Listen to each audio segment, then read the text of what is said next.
嗱，各位今集咧想講講溫故知新嗱，政府擔保貸款嘅最新安排。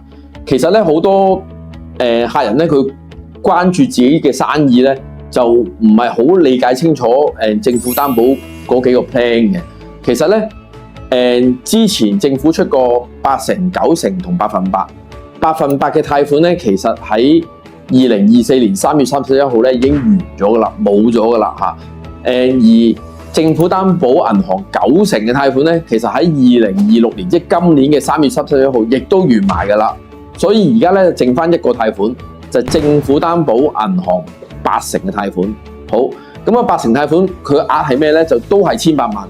其實咧以前9成嘅貸款佢做嘅額係細啲嘅，佢800萬。咁而家咧就兩個 plan 咧就 merge 咗落去一個8成嘅貸款，總額都係1800萬，每一間公司計。好。咁呢個咧，大家就要留意啦。嗱，佢有政府擔保嘅貸款8成，佢其實咧相對我哋以前做銀行嗰陣時係冇政府擔保嗰陣時咧，個利息係平一半嘅。係雖然佢比9成係高咗少少，其實都係好低嘅，100萬都係4萬零蚊息。